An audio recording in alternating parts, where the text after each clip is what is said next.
نحمده ونصلي على رسوله الكريم أما بعد فأعوذ بالله من الشيطان الرجيم بسم الله الرحمن الرحيم رب اشرح لي صدري ويسر لي أمري واحلل عقدة من لساني يفقهوا قولي اللهم فقهنا في الدين.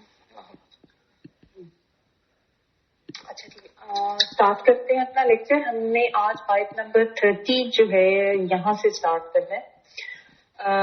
3 رکوع ہم کمپلیٹ کر چکے ہیں اور جو پہلے 2 رکوع تھے اس میں 3 قسم کے انسانوں کا بیان تھا، مومنین، کفار اور پھر منافقین کا، اور ان کی صفات کا بیان تھا. ٹھیک ہے. پھر جو تیسرا رکوع ہم نے پڑھا اس میں نے آپ کو بتایا تھا کہ قرآن کی تعلیمات کا خلاصہ، توحید فی العقیدہ، توحید فی العبادہ یا توحید فی العمل آپ کہہ رہے ہیں، ایمان بالرسالت، قرآن پاک کو اللہ تعالیٰ کی طرف سے نازل کردہ کلام ماننا، پھر آخرت، جنت، دوزخ کا بیان، یہ باتیں تھی.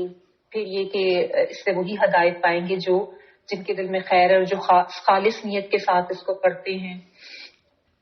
جو غلط نیت سے پڑھیں گے وہ گمراہ ہوں گے، وہ اس سے کوئی فائدہ نہیں اٹھائیں گے. پھر یہ بھی کہ اس میں مچھر جیسی مثالوں کا بیان ہے، اس پہ لوگ اعتراض کرتے ہیں.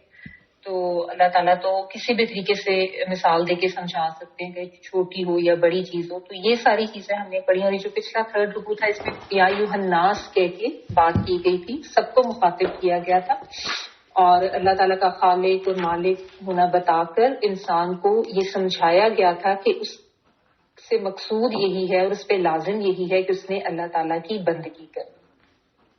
اب یہاں پہ جو ہے اس رکوع میں جو آگے ہم اب سٹارٹ کرنے لگے ہیں، تو اس میں اس طریقے سے سمجھایا جا رہا ہے انسان کو اس کی تخلیق کے بارے میں بتا کے کہ تمہیں اللہ تعالیٰ نے کیسے تخلیق کیا، کیسے خلیفہ بنا کر دنیا میں بھیجا. تو اس لیے تم پر اس وجہ سے بھی فرض ہے کہ تم نے اب اس کی بندگی کرنی ہے، اس کی بھیجی ہوئی ہدایات پر عمل کرنی.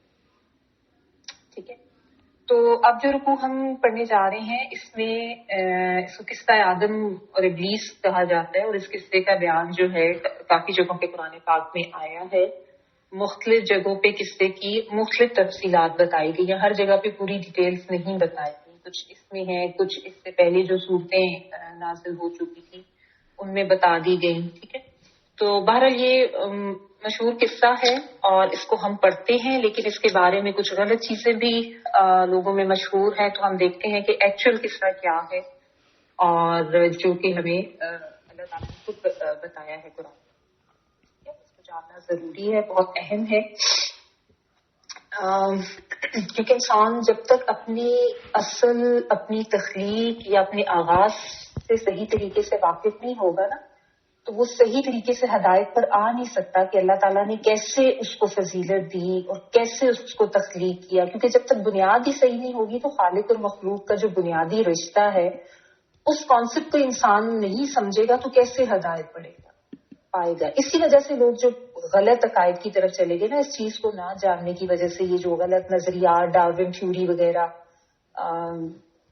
جو اتنی مشہور ہو گئی کہ جتنی وہ بندروں سے ایپ سے بنا ہے انسان، تو یہ سب چیزیں اسی وجہ سے ہیں. ایکچوئل جو چیز ہے اس کا انسان کو نہیں پتا اصل واقعہ کیا تھا. تو اس سے وہ ڈارون تھیوری بھی نگیٹ ہوئی، اللہ تعالیٰ نے کیسے تخلیق کیا تھا انسان کو. تو یہاں پہ جو ہے اللہ تعالیٰ اب بتا رہے ہیں کہ اللہ تعالیٰ نے فرشتوں کو کیا کہا انسان کو تخلیق کرنے کے. اس کو پڑھتے ہیں. وَإِذْ قَالَ رَبُّكَ لِلْمَلَائِكَةِ إِنِّي جَاعِلٌ فِي الْأَرْضِ خَلِيفَةً قَالُوا أَتَجْعَلُ فِيهَا مَن يُفْسِدُ فِيهَا وَيَسْفِكُ الدِّمَاءَ وَنَحْنُ نُسَبِّحُ بِحَمْدِكَ وَنُقَدِّسُ لَكَ قَالَ إِنِّي أَعْلَمُ مَا لَا تَعْلَمُونَ.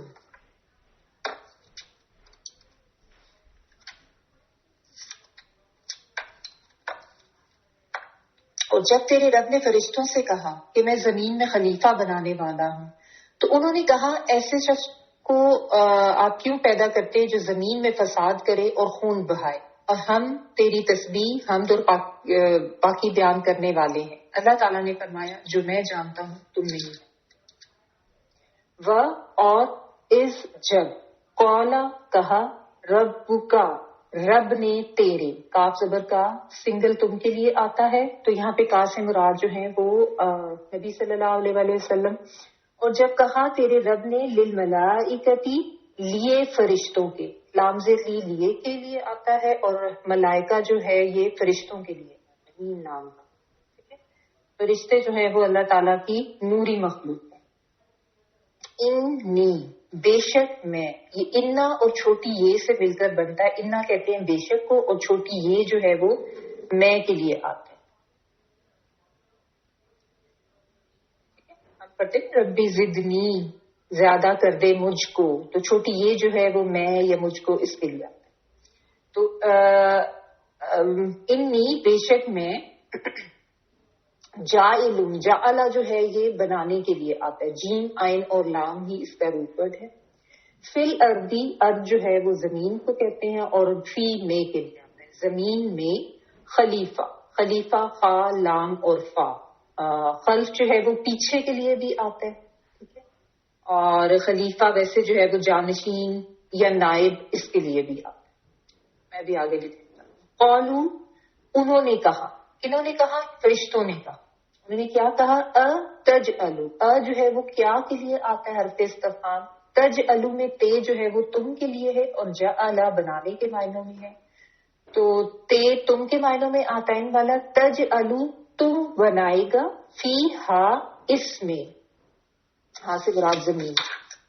من جو، یفسدو وہ فساد کرے گا. شروع میں یہ جو ہے وہ کے معنوں میں، فا سین دال فساد کرنا. میں یفسدو جو فساد کرے گا، فی میں ہا اس، تو فی ہا اس میں، و اور یسفکو وہ بہائے گا، یہ جو ہے وہ کے معنوں میں. اور سین فا کاف جو ہے یہ قتل و غارت کے لیے آتا ہے، یا کسی سیال چیز کے بیسیکلی کسی سیال چیز کے بہنے کے لیے آتا ہے. تھوڑا سا تھک جو ہے نا، تو بیسیکلی آپ کہہ لیں کہ خون کا بہنا، قتل و غارت کے لیے یہ لفظ استعمال ہوتا ہے.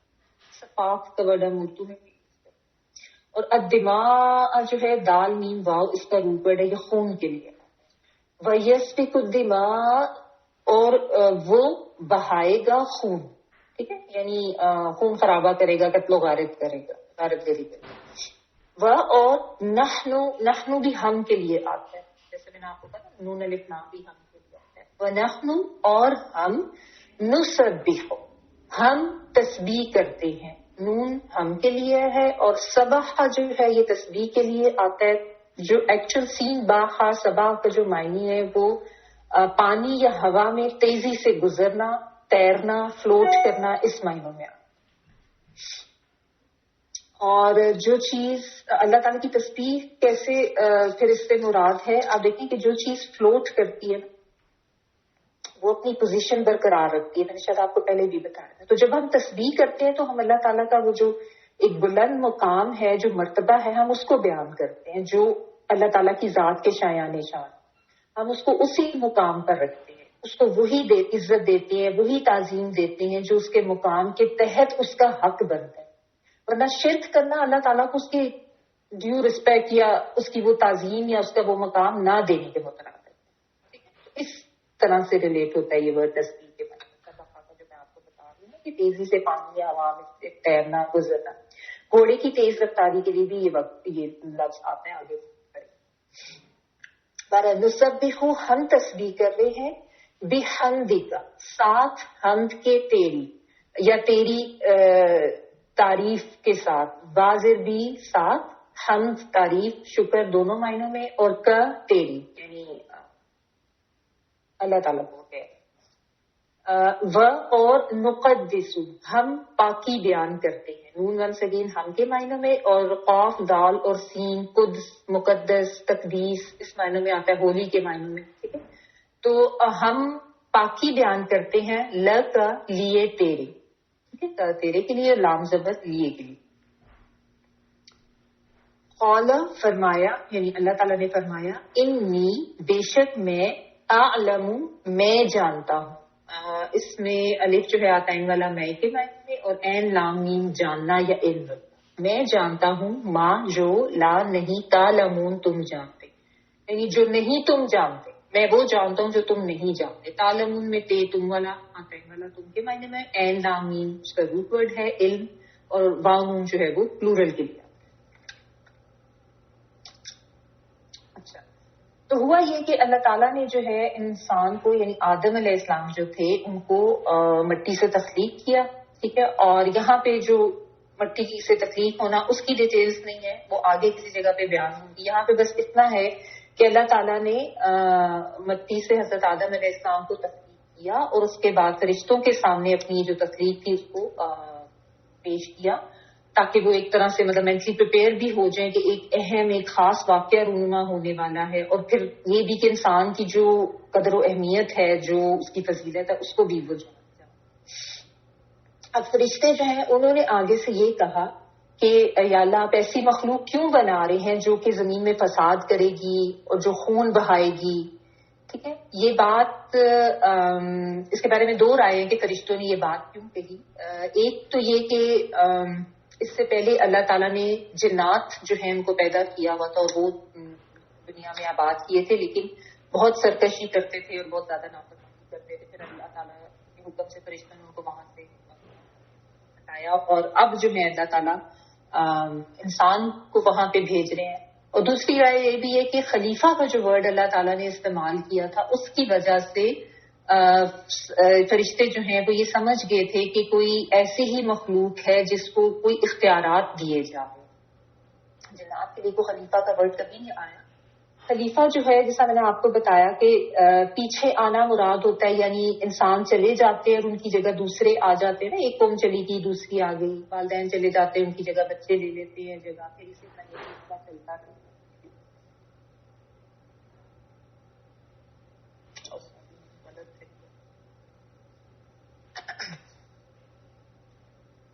اچھا، اور خلیفہ جو ہے وہ نائب یا جانشین کے معنوں میں بھی ہوتا ہے. تو خلیفہ وہ ہوتا ہے جیسے کسی کی بادشاہت میں کسی کو کوئی اختیارات دیے جاتے ہیں جو کہ وہ اس کے نائب کی حیثیت سے جو ہے وہ ان اختیارات کو استعمال کرتا ہے. ٹھیک ہے، یعنی خلیفہ جو ہے وہ مالک نہیں ہوتا، وہ ان اختیارات کو اس مالک کے احکامات کے مطابق استعمال کرتا ہے. یعنی وہ اختیارات اس کے ذاتی نہیں ہوتے، مالک کے دیے ہوتے، وہ اپنی مرضی کا مالک نہیں ہوتا. ٹھیک ہے نا، اس کا کام صرف یہ ہوتا ہے مالک کی مرضی کو پورا کرنا. کہتے ہیں نا فلاں فلاں کا نائب ہے یا اس کا جانشین ہے، تو وہ مالک کی مرضی کو پورا کرتا ہے. اگر وہ اپنی مرضی کرے یا کسی اور کی بندگی کرے، کسی اور کا حکم ماننے لگے، تو یہ تو پھر غداری اور بغاوت میں آ جاتا ہے. تو کسی کا نائب ہونا جو ہے وہ یہ چیز ہے. ہاں، اگر جب جن جن چیزوں پہ احکامات جس طریقے سے دیے گئے ہیں ان کو اسی طریقے سے استعمال کرنا ہے. اگر کسی جگہ پہ کوئی واضح حکم نہیں ہوتا تو اس میں خلیفہ کے پاس اتنا اختیار ہوتا ہے کہ وہ چونکہ اس کو سمجھ بوجھ شعور دیا گیا ہوتا ہے تو وہ اپنی اس سمجھ کے تحت جو ہے وہ کوئی ڈیسیجن لے سکتا ہے جس کو اجتہاد کرنا ہے. بہرحال تو اس سے دوسری رائے یہ ہے کہ اس سے بھی فرشتوں کا اندازہ ہو گیا کہ کوئی ایسی مخلوق ہے جس کو تھوڑا جو ہے پاور ملے گی، کوئی اختیارات ملے گی، تو اس لیے انہوں نے یہ بات کہی. لیکن بہرحال انہوں نے جو یہ بات کہی وہ بہت عجز و انکساری سے ہی کہی تھی، یعنی ان کا کوئی اعتراض نہیں تھا. یہ اعتراض کی تو وہ اہلیت ہی نہیں رکھتے نہ انکار کرنے کی اہلیت رکھتے، لیکن تھوڑا شعور رکھتے ہیں. ظاہر ہے شعور تو وہ بھی رکھتے ہیں، ان کو پتا ہوتا ہے جب اعتماد دیتے ہیں اللہ تعالیٰ کی کس طریقے سے کرنے. تو انہوں نے بہت عاجزی کے تحت ہی اپنی جو ایک سوچ ان کو آئی اس کے تحت انہوں نے یہ پوچھا. یہ کوئی اعتراض نہیں، ٹھیک ہے نا، ظاہر ہے کوئی غیر علم تو کسی اور کو ہے نہیں. تو انہوں نے اپنی جو ایک سوچ آئی وہ اللہ تعالیٰ کو کے سامنے انہوں نے رکھی. یہ تو فساد کرے گا، یہ خون بہائے گا، لڑائی جھگڑے کرے گا، کہ ظاہر ہے اس کو اگر اختیارات ملیں گے تو کچھ نہ کچھ نظام کو تو خراب کرے گا. تو اب یہ جو فرشتوں نے ایک آپ کہہ لیں کہ تعجب کا اظہار کیا، اور ساتھ انہوں نے پھر یہ بھی کہا کیونکہ ان کو اس وجہ سے حیرت ہو رہی تھی کہ فرشتے جو ہیں وہ تو بہت زیادہ اللہ تعالیٰ کی حمد بیان کرنے والے، اللہ تعالیٰ کی تعریف کرنے والے، ہر وقت اللہ تعالیٰ کی عبادت میں جھکے رہنے والے. تو انہوں نے یہی کہا کہ ہم تیری تسبیح بھی کرتے ہیں، ہم تیری تعریف بھی کرتے ہیں، اور ہم تیری پاکی بھی بیان کرتے رہتے. تو یعنی ان کو یہ حیرت ہو رہی تھی کہ پھر کیوں ضرورت پیش آئی کسی اور مخلوق کی. یعنی اگر عبادت ہی ریکوائرڈ ہے تو وہ تو ہم کر رہے ہیں، تعریف بھی ہم کر رہے ہیں، تعریف بھی اور شکر بھی دونوں معنوں میں ہی آ جاتا ہے. اور تیری باقی بھی ہم بیان کرتے رہتے ہیں. لیکن اللہ تعالیٰ نے آگے سن کے فرمایا کہ جو میں جانتا ہوں وہ تم نہیں جانتے. ٹھیک ہے, یہ وہی بات ہے جس پہ پچھلے رکوع کا اختتام ہوا تھا. اگر آپ پچھلی آیت نمبر 29 دیکھیں نا, وَهُوَ بِكُلِّ شَيْءٍ عَلِيمٌ, اور وہ ہر چیز کا جاننے والا ہے, ہر چیز کا علم رکھنے والا. اللہ تعالیٰ نے جب یہ کہا تو اسی لیے آگے پھر یہ واقعہ بھی بیان کر دیا گیا کہ یعنی اللہ کے علم کو کوئی نہیں پہنچ سکتا. اب فرشتے جو تھے انہوں نے جب یہ بات کہی تو ان کو بھی اللہ تعالیٰ نے یہی بات آگے سے کہی کہ جو میرا علم ہے وہ تم نہیں سمجھ سکتے, جو میری حکمت ہے تم اس کو نہیں جان سکتے. انسان اگرچہ ایک ایسی مخلوق ہے جس کے پاس اختیار ہے, آزادی ہے, اور وہ غلط کام کرنے کی ایبلٹی بھی رکھتا ہے جو کہ فرشتے نہیں رکھتے, لیکن انسان کو بنانے کا مقصد یہی تھا کہ ان سب کے باوجود بھی وہ اپنے آپ کو اللہ کے احکامات کے مطابق کرے گا, اپنی زندگی کو اللہ کی حکمت کے تابع کرے گا اور اپنی مرضی سے کرے گا. اور یہی اللہ تعالیٰ کی رضا ہے, یہی اللہ تعالیٰ کو پسند ہے کہ باوجود اختیارات کے بھی اطاعت اور فرما برداری کرتی ہے اللہ تعالیٰ نے. گناہ کرنے کی ایبلٹی فرشتوں کے پاس تو ہے ہی نہیں.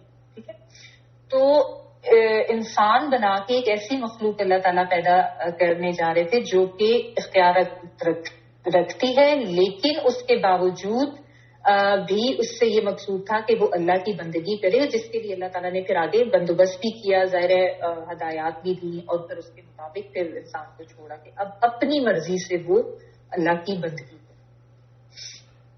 تو یہ بات اللہ تعالیٰ نے کہی کہ جو میں جانتا ہوں وہ تم نہیں جانتے. تو اس سے یہ بھی پتہ چلا کہ اللہ تعالیٰ کا علم جو ہے وہ مکمل اور علم تام ہے. جو چیز مخلوق کو نہ سمجھ آئے, ہمارے لیے بھی یہی ہے کہ اللہ اس پہ یہی ایک سمجھ لے انسان کے, بس اس میں اللہ کی حکمت ہے اور ہماری سوچ سے آگے ظاہر اللہ کی سوچ ہے جس تک ہم تو نہیں پہنچ سکتے, نہ ہم اللہ تعالیٰ کے علم کو پہنچ سکتے ہیں. تو بظاہر کچھ چیزیں جو ہمیں اپنی عقل کے مطابق صحیح نہ بھی لگ رہی ہوں, یا ہمیں یہ لگ رہا ہو کہ یہ تو ایسے ہونا ٹھیک نہیں ہے, یا یہ ایسے کیوں ہو رہا ہے, جب وہ اللہ کی مرضی سے ہو رہا ہوتا ہے تو اس کے پیچھے وہ ڈیوائن وزڈم, وہ اللہ تعالیٰ کی حکمت, اللہ تعالیٰ کا علم کار فرما ہوتا ہے جس کو وہی جانتا ہے. تو اس کو اسی پہ چھوڑ دینا چاہیے, اس پہ نہ تو اعتراض کرنا چاہیے, نہ اس کے بارے میں پریشان ہونا چاہیے, اور نہ یہ سوچ رکھنی چاہیے کہ یہ کیوں ہو رہا ہے. ٹھیک ہے, آگے جا کے آپ پڑھیں گے بھی کہ کچھ چیزیں ایسی ہوتی ہیں جن کو تم صحیح سمجھ رہے ہوتے لیکن وہ تمہارے لیے صحیح نہیں ہوتی, تم پسند کر رہے ہوتے, اور کچھ ایسی ہوتی جن کو تم نہیں پسند کر رہے ہوتے, تمہارے لیے وہی دیکھ. تو یہ چیز جو ہے نا سمجھنی بہت ضروری ہے کہ وَهُوَ بِكُلِّ شَيْءٍ عَلِيمٌ, وہ ہر چیز کا جاننے والا, اس کو جو پتہ ہے وہ چیزیں ہمیں نہیں پتہ. ٹھیک ہے, کہ مخلوق جو ہے اس کی لمیٹیشنز ہوتی ہیں, یہ سمجھنا.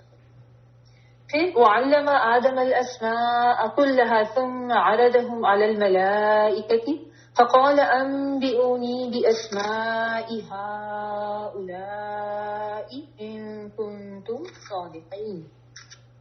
اور اللہ تعالیٰ نے آدم کو تمام نام سکھا کر ان چیزوں کو فرشتوں کے سامنے پیش کیا اور فرمایا اگر تم سچے ہو تو ان چیزوں کے نام.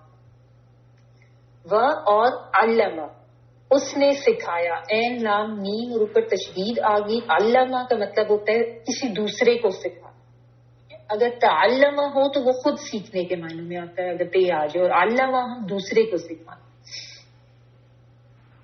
علامہ اس نے سکھایا آدم علیہ السلام کو الاسماء, اسماء اردو میں بھی ہم کہتے ہیں اسم کی جمع اسماء یعنی نام پلورل. کلہا سب کے سب اس کے. ثم پھر آرادہ, صبح جو ہے یہ بس اسی طرح آتا ہے پھر کے لیے, یا تو یا پھر. آرادہم, آرادہ جیسے ہم کہتے ہیں نا عرض کرنا, تو پیش کیا ان کو یعنی ان ناموں کو علی الملائکۃ اوپر فرشتوں کے, یعنی اوپر اللہ کا مطلب اوپر ہوتا ہے لیکن اوپر فرشتوں سے مراد یہ ہے کہ فرشتوں کے سامنے آپ کے. فقال, پھر فرمایا, جو ہے پھر تو اس طرح کے معنی میں. اور انبئونی خبر دو مجھ کو. نی جو ہے وہ مجھ کے لیے آتا ہے, اور نون با اور حمزہ جو ہے یہ کسی خبر کے لیے آتا ہے, اور جو کوئی خاص یا بڑی خبر ہو اس کے لیے یہ ورڈ آتا ہے. نبی کا ورڈ بھی اسی سے ہی ہے. اور چھوٹی یہ بھی میرے کے لیے آتا ہے اور نون زیر یہ نی بھی میرے کے لیے آتا ہے. دونوں میں فرق یہ ہوتا ہے کہ نی جو ہے یہ جب فیل کے طور پہ یوز ہوتی ہے نا کوئی بات تو اس کے لیے آتا ہے. جیسے میں نے آپ کو ضد نہیں بتایا, زیادہ کر دے تو یہ فیل ہو گیا. اسی طرح امبنی یہ بھی فیل ہو گیا کہ خبر دو مجھ کو. فیل یعنی فے عین لام ورب جو ہوتا ہے اس میں. تو خالی جو چھوٹی یہ آتی ہے اس میں وہ پھر اس کا معنی نہیں ہوتا فیل کا. جیسے ان نہیں ہے بے شک میں, اس میں کوئی فیل تو نہیں ہے تو اس کی خالی چھوٹی ہے. ارے یہ زیادہ نہیں بھی آپ کو سمجھ آتا. بِأَسْمَاءِ نام, ہا اولائی جو ہے یہ اشارے کے لیے آتا ہے ان سب کے پلورل کے لیے. ان اگر کن تم ہو تم صادقین سچے, صادق کی جمع صادق. اچھا اب یہ ہوا کہ اللہ تعالیٰ نے ان کی حجت کو ختم کرنے کے لیے ان کا مطلب یہ جو سوال تھا کہ آدم کو کیوں آپ بنا رہے ہیں, تو اللہ تعالیٰ نے آدم کی برتری واضح کرنے کے لیے ایک یہ کام کیا کہ آدم علیہ السلام کو کچھ نہیں تمام نام سکھا. اب وہ نام کیا تھے؟ بعض کے نزدیک زمین کی تمام چیزوں کے نام تھے اور بعض کہتے ہیں تمام انسانوں کے نام. زیادہ یہ ہے کہ تمام جو چیزوں کے نام تھے. بہرحال وہ ایک دنیاوی علم تھا جو اللہ تعالیٰ نے آدم علیہ السلام کو دیا. علم آدم الاسماء کلھا, یعنی ہاں سے مراد زمین کے تمام زمین کی جو نام تھے چیزوں کے وہ اللہ تعالیٰ نے حضرت آدم کو خود ہی سکھا. اور پھر اللہ تعالیٰ نے فرشتوں کو کہا کہ اچھا تم ان چیزوں کے نام بتاؤ, تم مجھے بتاؤ, مجھے خبر دو ان چیزوں کے نام جو یہ سامنے. تو اب وہ جو فرشتے جو ہیں انہوں نے آگے سے بلکہ اللہ تعالیٰ نے کو کہا کہ تم مجھے ان چیزوں کے نام بتاؤ اگر تم سچے ہو, یعنی تم کس چیز میں سچے ہو, یعنی اگر تم اپنی یہ جو تم بات تم کر رہے ہو کہ انسان جو ہے وہ خون بہائے گا, فساد کرے گا اور اس کی شاید کوئی ضرورت نہیں, یا اس طرح کی جو تم بات کر رہے ہو تمہارا اگر یہی کہنا صحیح ہے تو پھر تم مجھے ان چیزوں کے نام بتاؤ. مقصد یہ تھا کہ ان کو یہ بتایا جائے کہ کیا فضیلت ہے انسان کی اور اللہ تعالیٰ کی نے جو انسان کو تخلیق کیا اس کی حکمت. تو بہرحال یہ دنیا کا علم تھا جو اللہ تعالیٰ نے آدم کو سکھایا تھا. ٹھیک ہے, تو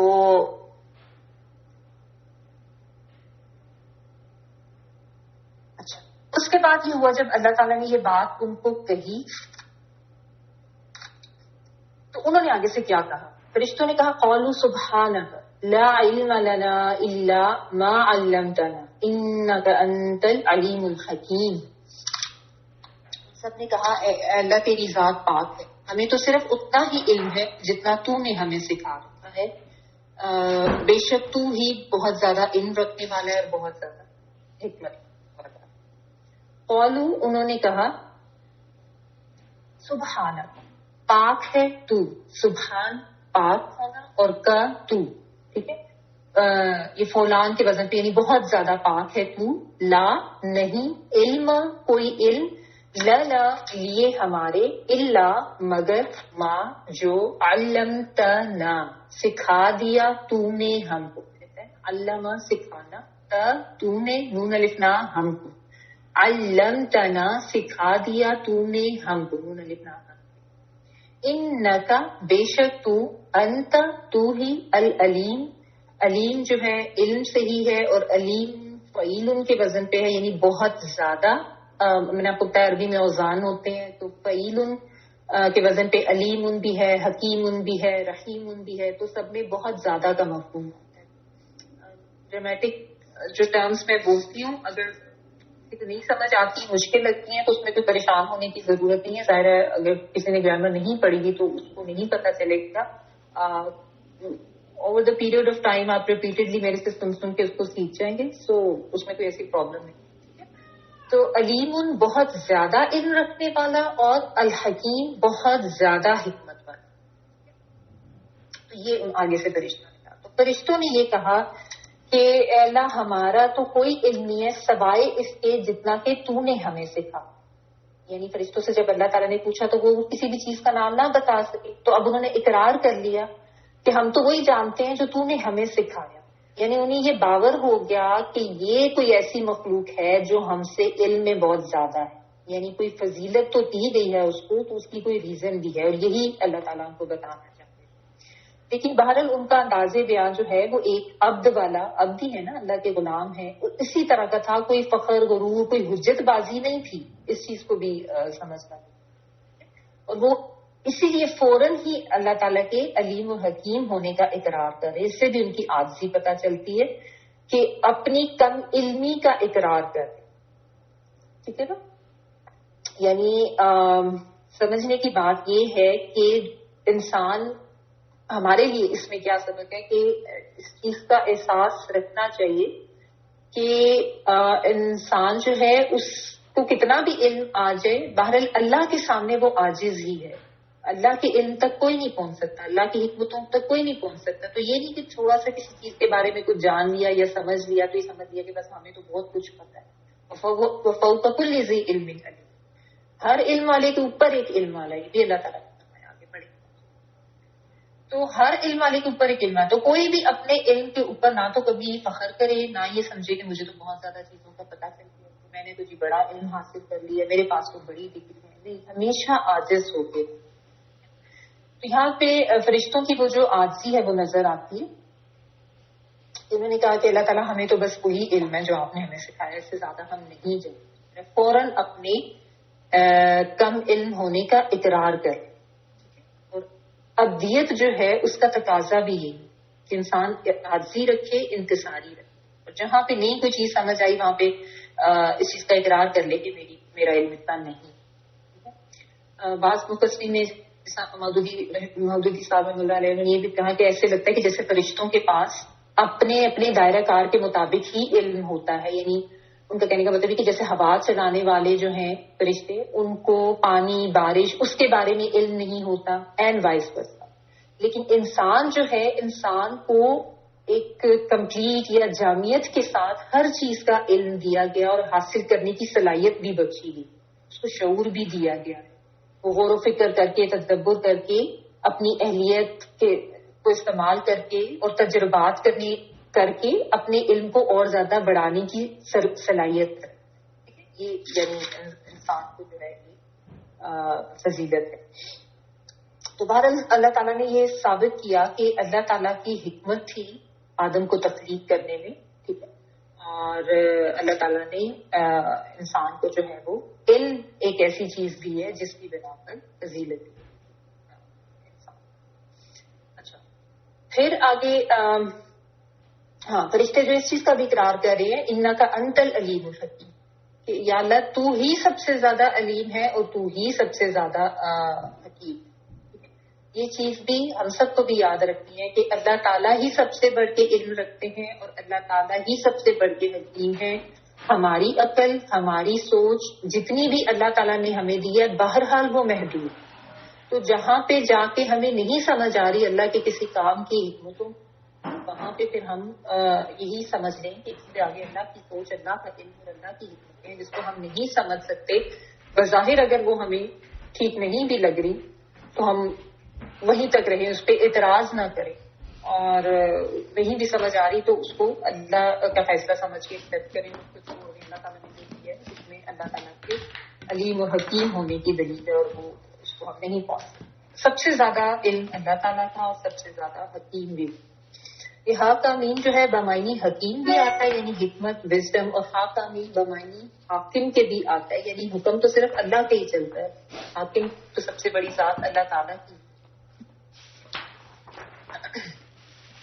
قال يا آدم أنبئهم بأسمائهم فلما أنبأهم بأسمائهم قال ألم أقل لكم إني أعلم غيب السماوات والأرض وأعلم ما تبدون وما كنتم تكتمون. اللہ تعالیٰ نے آدم سے فرمایا آدم علیہ السلام سے فرمایا تم ان کے نام بتا دو. جب انہوں نے بتا دیے تو فرمایا کہ کیا میں نے تمہیں پہلے ہی نہ کہا تھا کہ زمین اور آسمانوں کا غیب میں ہی جانتا ہوں اور میرے علم میں ہے جو تم ظاہر کر رہے ہو اور جو تم چھپا رہے ہو.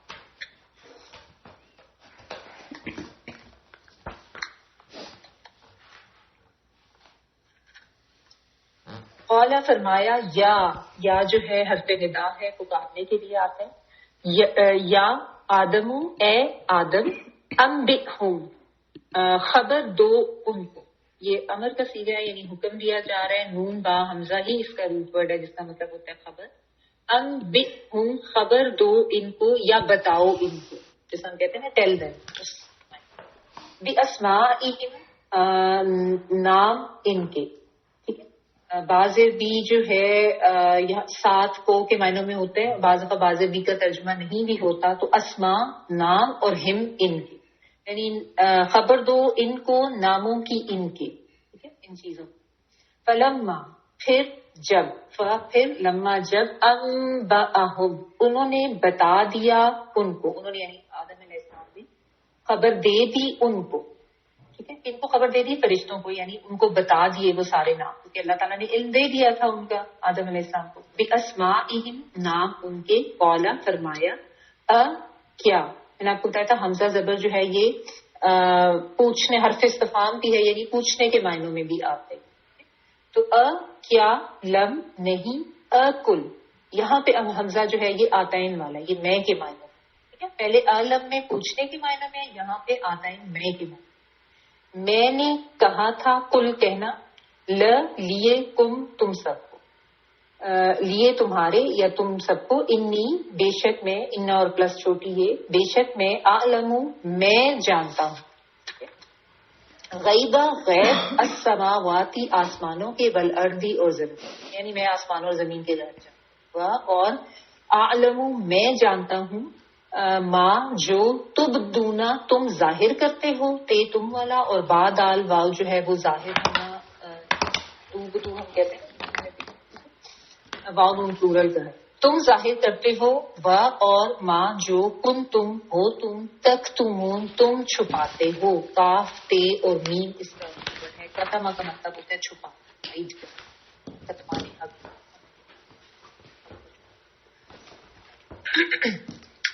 اچھا. پھر اللہ تعالیٰ نے کیا کیا کہ اللہ تعالیٰ نے آدم علیہ السلام سے کہا ان کو کہا کہ اب ان چیزوں کے نام تم بتاؤ. ٹھیک ہے تو انہوں نے تمام اشیاء کے نام بتا دیے. کیسے بتا دیے کیونکہ یہ علم اللہ تعالیٰ نے ان کو سکھا دیا تھا عطا کر دیا تھا. ٹھیک ہے تو بہرحال انہوں نے وہ سارے نام بتا دیے.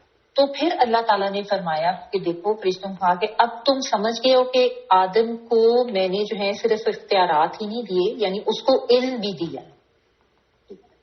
یعنی انسان کا جو فساد کرنا جس کو تم مینشن کر رہے ہو وہ تو صرف ایک پہلو ہے نا. انسان کو بنانے کا اور بھی مقصد ہے. اس کو علم بھی دیا گیا ہے جو تمہیں اس طرح سے نہیں دی.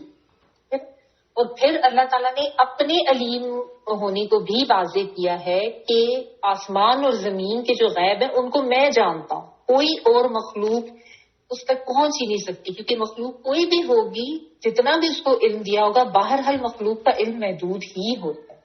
جو کچھ سامنے حقائق نظر آتے ہیں یا سمجھ نہیں آ رہے ہوتے بظاہر کچھ ہونا نامناسب لگ رہا ہوتا ہے اس کی وجہ سمجھ نہیں آتی تو اللہ تعالیٰ کے علم پہ اس کو چھوڑ دیں کہ وہ علیم حکیم ہے. یہی چیز یہاں پہ اللہ تعالیٰ بتا رہے ہیں کہ جو اللہ کی حکمتیں ہیں وہ وہی جانے.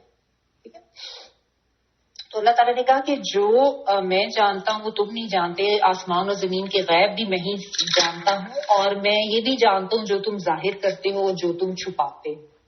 اب یہ یعنی کیا وہ ظاہر کر رہے تھے کیا چھپا رہے تھے اس کو یعنی اس کی تو بہت زیادہ ڈیٹیلز تو نہیں ملتی. واللہ عالم ان کی وہ کوئی حیرت بھی ہو سکتی ہے جو بہت زیادہ ہو رہی تھی یا پھر ان کی الجھن تھی ذہن میں اور یا مزید جاننے کی طلب کی جو کچھ بھی تھا. بہرحال اللہ تعالیٰ نے ان کو کہہ دیا کہ میں اچھی طرح سے جانتا ہوں کہ تم کیا سوچ رہے ہو تم کیا چیز کہہ رہے ہو اور کیا چیز نہیں کہہ رہے ہو.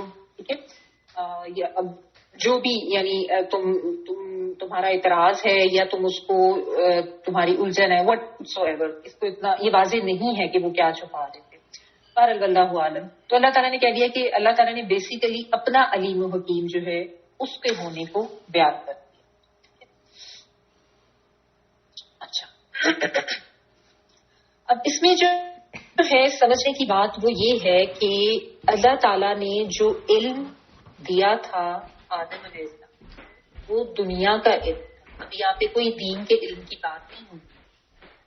تو اللہ تعالیٰ نے دین کا علم ہی دیا تھا. علم کی بات یہاں پہ ہو رہی ہے. تو اور آپ دیکھیں اس میں فرشتوں نے کہا ہے کہ ہم تیری تسبیح بھی کرتے ہیں, ہم تیری عبادت بھی کرتے ہیں, اور ہم تیری پاکی بھی بیان کرتے ہیں. لیکن یہاں پہ اللہ تعالیٰ نے جو آدم کو پیدا کر کے اس کو علم دے کے اس کی جو فضیلت بیان کی ہے, اس سے یہ پتہ چلتا ہے کہ عبادت کے ساتھ علم بھی ضروری ہے. یعنی یہ دونوں چیزیں ہیں جن کو دیا گیا انسان کو, جس کی اہلیت دی گئی, اور پھر اس وجہ سے انسان کو جو ہے یہ فضیلت دی گئی. تو دونوں ہی چیزیں ضروری ہیں, عبادت کے ساتھ علم بھی. اور یہاں پہ جو علم جو جس کی بات ہو رہی ہے وہ دنیاوی علم ہے, ٹھیک ہے نا. تو یہ جو کانسیپٹ لوگوں میں ہے کہ شاید صرف دین کا ہی علم ہونا چاہیے اور دنیاوی علم حاصل کرنے کی ضرورت نہیں ہے, یہ بھی غلط کانسیپٹ ہے. ایسی بات نہیں ہے. آپ یہاں پہ دیکھیں اللہ تعالیٰ نے چیزوں کے نام بتا دیے, چیزیں تھیں, انسانوں کے نام تھے. اللہ تعالیٰ نے یہاں پہ کوئی دینی علم کی بات نہیں ہو رہی, اور اسی علم کے تحت فضیلت کی بھی بات ہو رہی ہے. تو یہ کہنا پھر ٹھیک نہیں ہے کہ دنیا کا علم نہیں حاصل کرنا چاہیے. بالکل حاصل کرنا چاہیے دنیا کا علم. اللہ تعالیٰ نے انسان کو دنیا کے لیے ہی خلیفہ بنایا, انی جاعل فی الارض خلیفہ. تو دنیا کا علم کیوں نہیں حاصل کرنا, بالکل حاصل کرنا ہے. اس کا شعور بھی دیا ہے اللہ تعالیٰ نے, اس کی ایبلٹی بھی دی ہے انسان کو. تو دنیاوی علم کو چھوڑا نہیں جا سکتا. صرف یہ ہے کہ وہ بیلنس رکھنا, یعنی دنیا کے علم کے ساتھ ساتھ دین کا علم بھی حاصل کرنا. کہ اللہ تعالیٰ نے جب انسان کو پیدا کیا پھر اس کی ہدایات کے لیے جو ہے وہ یہ دین کا علم بھی دیا. تو ایک بیلنس ہونا چاہیے. یہ نہیں کہ انسان صرف دنیا کے ہی علم کے پیچھے بھاگتا رہے اور دین کا علم نہ حاصل کرے. اور دوسری چیز بھی تھی, اور محض عبادات تسبیحات یہ بھی کافی نہیں ہے, دین کا علم ہونا ضروری ہے. یہی چیز ہے انسان کا شرط. آپ دیکھیں اگر ہمیں اردو پڑھنی نہ آتی ہوتی تو آج ہم کیسے یہ سارا کچھ سیکھ رہے ہوتے. ہم نے پڑھنا لکھنا نہ سیکھا ہوتا تو ہم یہ علم جو اس وقت کر رہے ہیں, لکھ رہے ہیں اور ساتھ ساتھ لکھے ہوئے کو پڑھ رہے ہیں, یہ کیسے کرتے ہیں. تو ایک کے پیچھے دوسرے کو چھوڑنا ٹھیک نہیں ہے. یعنی دنیاوی علم اور دینی علم دونوں ہی لینے ضروری ہیں. بات صرف توازن قائم کرتی ہے. تو آدم کی برتری فرشتوں پر اس علم کی وجہ سے تھی, عبادت کی وجہ سے نہیں تھی. عبادت میں تو فرشتے بہت آگے تھے اور ابھی بھی ہیں. سجدے میں جھکے رہتے ہیں کتنے فرشتے اللہ تعالیٰ کے سامنے, اتنی تسبیح کرتے رہتے ہیں. اور آپ دیکھیں کہ آدم علیہ السلام کو بنا کر بھی جو پہلا کام تھا وہ علم دینے کا کیا تھا. اور رسول اللہ صلی اللہ علیہ وسلم کو بھی جو وحی کے ذریعے بات کہی گئی تھی سب سے پہلے, اقرا باسم ربک کرنا, وہ بھی وہاں پہ بھی علم کی ہی بات تھی. پھر آگے یہ بھی آتا ہے اللہ تعالیٰ نے انسان کو وہ سکھایا جو وہ نہیں جانتا. پھر قلم کے ذریعے سکھانے کی بھی بات آتی ہے, سورۃ رحمان میں بھی آتی ہے. تو اللہ تعالیٰ نے انسان کو جو علم دیا ہے, اور جیسا سورۃ رحمان میں آتا ہے کہ بیان کی بھی قوت دی ہے جس سے انسان سیکھتا بھی ہے اور آگے بیان بھی کرتا ہے. تو یہ ساری چیزیں ایسی ہیں جن کو بروئے کار لانا ہے, اس اہلیت کا فائدہ اٹھانا ہے, اس سے اپنے لیے علم حاصل کرنا ہے. پرائیورٹیز اپنی ٹھیک کرنے کی ضرورت ہے, اس بیلنس کو ٹھیک کرنے کی ضرورت ہے. تو یہ سمجھنا یہاں پہ اس سے ہمیں پتا چل رہا ہے کہ علم جو ہے اس کی کتنی اہمیت.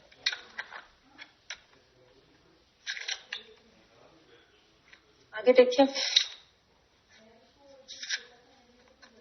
وَإِذْ قُلْنَا لِلْمَلَائِكَةِ اسْجُدُوا لِآدَمَ فَسَجَدُوا إِلَّا إِبْلِيسَ أَبَى وَاسْتَكْبَرَ وَكَانَ مِنَ الْكَافِرِينَ. اور جب ہم نے فرشتوں سے کہا کہ آدم کو سجدہ کرو تو ابلیس کے سوا سب نے سجدہ کیا, اس نے انکار کیا اور تکبر کیا اور وہ کافروں میں سے. اور اس جب قلنا کہا ہم نے للملائکتی لیے فرشتوں کے, اسجدوا سجدہ کرو. جب علیحدہ سے پڑھتے ہیں نا تو اس پہ الف پہ پیش عادت اس لیے اسجدوا پڑھی, ورنہ جب ملا کے پڑھتے ہیں تو للملائکتی اسجدوا ہی پڑھا. سجدہ کرو لی آدم, آدم کے لیے یا آدم کو, تو سجدو انہوں نے سجدہ کیا. سجدہ سین جیم دال جھکنا اور واو جو ہے نا اس میں سے سجدو یہ پلورل کے لیے سجدو تو یا پس سجدہ کیا انہوں نے الا ما سوائے ابلیس کے. ابلیس جو ہے اس کا روٹ ورڈ بالا اور سین ہے. بالا سا جو ہے یہ مایوس ہونے کے ابلیس جو ہے وہ اللہ کی رحمت سے مایوس. اچھا ابا اس نے انکار کیا. یہ ابا جو ہے ابا یا وہ حمزہ با اور یا یہی روٹ ورڈ حمزہ الف بے یہی روٹ ورڈ ہے. اس کا مطلب ہوتا ہے سختی سے انکار. ابا اس نے انکار کیا واستکبرا اور اس نے بڑا بننا چاہا یعنی اس نے تکبر کیا. کبر سے ہی ہے کاف بارا سین پہ جیسا میں نے آپ کو بتایا نا چاہنے کے معنوں میں آتا ہے. واستکبرا اس نے بڑا بننا چاہا یہ بڑائی حاصل کرنی چاہیے یعنی اس نے تکبر کیا. وہ اور کانا وہ ہو گیا من سے الکافرین کافروں سے اور وہ کافروں میں سے ہو گیا. کافرون کافرین دونوں جمع کے سے.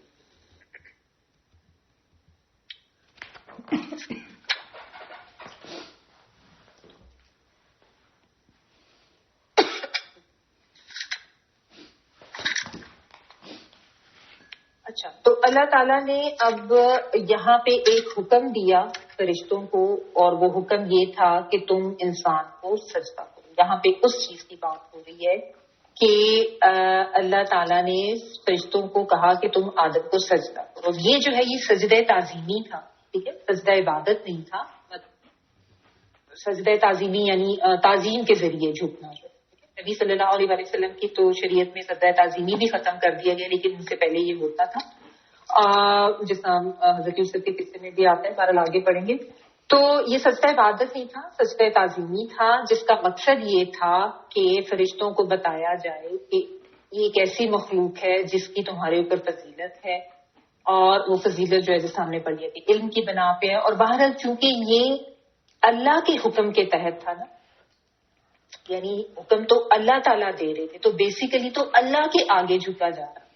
ٹھیک ہے لیکن بہرحال ان کو یہ کہا گیا کہ اس کے سامنے تم جھکو اس کے سامنے سجدہ کرو یعنی یہ ایک ایسی چیز ہے ایک ایسی مخلوق ہے جس کو فضیلت دی گئی ہے اور وہ فضیلت جو ہے وہ علم کی بنا پر ہے. ٹھیک ہے اور اب فرشتے جو تھے وہ تو فوراً ہی سارے جھک گئے کیونکہ فرشتوں میں تو کوئی ایسی انکار کی تو اہلیت ہی نہیں ہے تو وہ تو فوراً ہی جھک گئے. انہوں نے فوراً ہی سجدہ کر. اب یہاں پہ ایک تیسری مخلوق کا بھی ذکر آ رہا ہے جو کہ ناری مخلوق ہے. اللہ تعالیٰ کی مخلوقات جو ہے نا نوری ناری اور خاکی. نوری یعنی نور سے بنے ہوئے جو فرشتے ہیں. ناری نار کہتے ہیں آگ کو جو آگ سے بنے ہوئے اور خاکی یعنی انسان جو خاک سے بنے ہوئے مٹی سے. اب یہ ناری اور خاکی جو ہے نا ان دونوں میں انکار کی اہلیت ہے. ٹھیک ہے کہ اللہ تعالیٰ نے ان کو یہ آزادی دی. نوری جو ہے فرشتے ان میں انکار کی کوئی ابیلٹی شعور وہ رکھتے ہیں لیکن وہ انکار نہیں کر سکتے. ہر وہ اللہ کے ایسے اب تو بندے ہیں کہ انہوں نے فوراً جھک گئے فوراً سجدہ. الا ابلیس ما سوائے ابلیس. اب ابلیس کون تھا اور وہ یہاں پہ کیسے تھا؟ ابلیس جو ہے وہ جنات میں سے تھا ناری مخلوق تھا اور یہ ہے کہ وہ بہت زیادہ عبادت گزار تھا بہت زیادہ. اس وجہ سے وہ فرشتوں کے ہم پردہ ہو گیا تھا ورنہ اس کا اصل نام جو آتا ہے وہ عزازیل آتا ہے عین اور زیر سے عزت والا. لیکن پھر چونکہ اس نے اللہ کے حکم سے انکار کیا تو پھر وہ ابلیس کہلایا. ابلیس بالاسا سے ہے جس کا مطلب ہوتا ہے مایوس. وہ اللہ کی رحمت سے مایوس. اس کو طاؤس الملائکہ بھی کہتے تھے کیونکہ وہ نا بہت زیادہ عبادت ہے جس کی وجہ سے فرشتوں کے لیول پہ وہ تھا اور ان کے ساتھ ان کا اٹھنا بیٹھنا تھا لیکن وہ فرشتہ نہیں تھا وہ تھا جن ہی. ٹھیک ہے سورۃ کہف میں جس طرح بتا جن تھا اسی لیے اس نے انکار بھی کیا تھا. فرشتہ ہوتا تو وہ انکار کرتا ہی نہ. تو بہرحال اس نے وہ سجدہ کرنے سے انکار اور کیا کیا ابا واستکبر.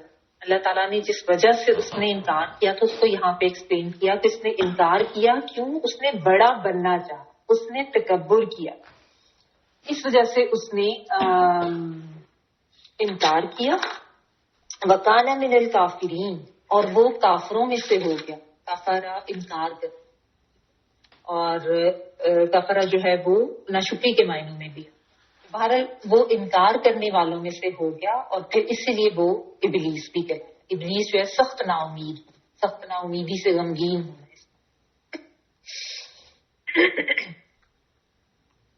اچھا، تو یہاں پہ ابھی اس چیز کی ڈیٹیل نہیں ہے، آگے یہ بھی آتا ہے کہ اس نے کیا کہا تھا. اس نے شیطان نے آگے سے کہا تھا خلقتہ من طین وخلقتنی من النار، کہ تو نے تو اس کو تو خاک سے بنایا، مٹی سے بنایا، مجھے تو نے آگ سے بنایا. یعنی اس نے یہ کبر کیا کہ میں تو آگ سے بنا ہوا اور یہ تو مٹی سے بنی ہوئی ایک مخلوق ہے، میں اس کو کیوں سجدہ کروں، میں تو اس سے زیادہ فضیلت مانوں.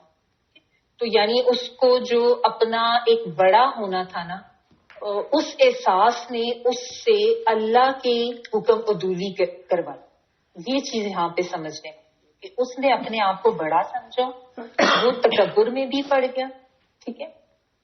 اور کافرین جو ہے نا، اس سے یہ بھی پتہ چلتا ہے کہ اور بھی جنات تھے، پلورل کا صیغہ ہے نا یہ، جو سرکش بھی تھے اور کافر تھے، تو یہ بھی پھر انہی میں شمار. ورنہ میں نے آپ کو بتایا نا اس سے پہلے تک تو وہ فرشتوں کے ہم پلہ تھا، عزازیل کہلاتا تھا، بہت عزت والا، بہت ایک عبادت گزار تھا. لیکن جب یہ سارا معاملہ ہوا تو اس کو اس انسان سے حسد ہوا کہ مجھے اس کے سامنے جھکنے کا کیوں کہا جائے. نتیجتاً وہ کافروں میں سے ہو گیا، اس نے سجدہ نہیں کیا. یعنی تکبر کیا اور سجدہ نہیں کیا اللہ کے حکم سے، تو وہ اللہ کی رحمت سے دور ہو گیا. ایک سجدے کا اس کو حکم ہوا. تو سوچیں جو اللہ کے حکم کے باوجود نمازیں نہیں پڑھتے روزانہ، وہ کس طرح اپنے آپ کو اللہ کی رحمت سے دور کیے. قرض ہے نا سب کے اوپر، کتنی دفعہ دن میں 5 دفعہ جھکنا ہے، سجدہ کرنا. تو اللہ کے سامنے سجدہ نہ کرنا، اللہ کے حکم سے انکار کرنا، کسی بھی وجہ سے خود کو بڑا سمجھنا، حسد کرنا، تکبر کرنا، یہ ساری وہ چیزیں ہیں جن کی وجہ سے اللہ کی رحمت سے دوری ہوتی ہے. ہم انسانوں کے لیے بھی یہی سمجھنے کی ضرورت ہے، کیونکہ شیطان نے خود کو بڑا سمجھا اور تکبر کیا، اور یہی چیزیں وہ انسانوں کے ساتھ بھی کرا. کیونکہ اس نے پھر آگے یہ چیلنج کر دیا تھا نا کہ میں ان کے ساتھ ان کو بہکاؤں گا، ان کو ہٹاؤں گا تیری بات. تو جو بھی شیطان کے پیچھے لگ کے یہ سارے کام کرتا ہے، وہ اپنے آپ کو اللہ کی رحمت سے دور کرتا ہے، وہ کفر کرتا ہے، وہ انکار کرتا ہے. یعنی یہ سمجھ لینا چاہیے کہ یہ تکبر اور یہ حسد اور اللہ کے حکم سے انکار، یہ شیطانی صفات. انسان کا یہ کام نہیں ہے. انسان جو ہے اس کو اللہ کا عبد بنایا گیا ہے، اس نے غلام بن کے رہنا، ہر وقت اللہ کے سامنے جھک کے رہنا. ایک حدیث کا بھی مفہوم ہے نا کہ جس کے دل میں رائی کے برابر بھی تکبر ہوگا وہ جنت میں نہیں جائے. اتنی بری چیز ہے یہ تکبر کہ بڑی سے بڑی نیکی کو بھی برباد کر انسان کی ابدی خسارے کا. تو انسان کو سیکھنا یہ کہ ہمیشہ عاجزی کے ساتھ رہے، اور کچھ بھی مل جائے دنیا میں، کتنا علم مل جائے، کتنی مال و دولت مل جائے، کتنی پاور مل جائے، کچھ بھی مل جائے، اگر وہ متکبر ہوگا، حسد کرے گا، تکبر میں آئے گا، خود کو بڑا سمجھے گا، اپنی عقل پہ نازاں ہوگا، تو پھر وہ خسارے میں چلا جائے گا.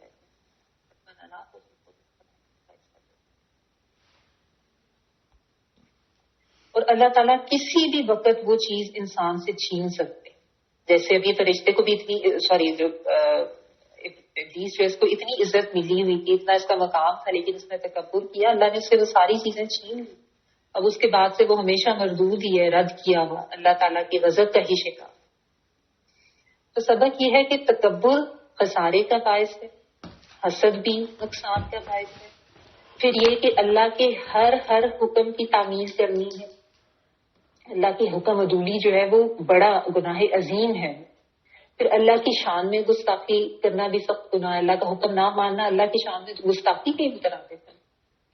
اور پھر یہ کہ جیسے ہی حکم ملے تیزی سے ماننا ہے، سستی نہیں کرنی. جس طرح فرشتوں نے کیا، فوراً وہ سجدے میں گرے گے. انہوں نے یہ نہیں کیا کہ بھئی اب پھر وہاں پہ کھڑے ہو کے کوئی حجت کرتے. بس ان کو جو ایک بات ذہن میں آئی وہ اللہ تعالیٰ سے انہوں نے پوچھ لی، اور اللہ تعالیٰ نے اس کا ان کو جواب بھی دے دیا اور اس کو واضح بھی کر دیا. تو بس اس کے بعد جیسے ہی اللہ نے ان کو حکم دیا کہ اب تم یہ کرو، انہوں نے اس کے اوپر یہ نہیں کیا کہ ہم اپنی عقل کو لیتے یا نہیں ابھی ہم یہ نہیں کریں گے یا حجت بازی کرتے، وہ فوراً سجدے میں گئے. تو یہی مقصود ہے ٹھیک ہے. لیکن یہ جو تھا عزازیل یا ابلیس، اس نے انکار کیا تو یہ اللہ تعالیٰ کی رحمت سے محروم ہو گیا.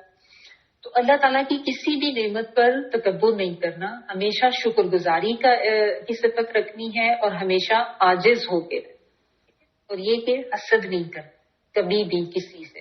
اللہ تعالیٰ نے اگر کوئی چیز کسی کو زیادہ دی ہے ہمارے سے تو یہ اس کی حکمت ہے، یہ اس کا علم ہے، یہ وہ علیم و حکیم ہے، وہ قادر و مطلق ہے. کسی سے کسی بھی چیز پر حسد کرنا جو ہے وہ اللہ کی تقسیم پر اعتراض کرنے کے مترادف ہے، جو نہیں ہم کر سکتے. اچھا آگے کیا ہوا؟ وَقُلْنَا يَا آدَمُ اسْكُنْ أَنْتَ وَزَوْجُكَ الْجَنَّةَ وَكُلَا مِنْهَا رَغَدًا حَيْثُ شِئْتُمَا وَلَا تَقْرَبَا هَٰذِهِ الشَّجَرَةَ فَتَكُونَا مِنَ الظَّالِمِينَ. اور ہم نے کہہ دیا کہ اے آدم تم اور تمہاری بیوی جنت میں رہو اور جہاں کہیں سے چاہو بافراغت کھاؤ پیو، لیکن اس درخت کے قریب بھی نہ جانا ورنہ ظالم.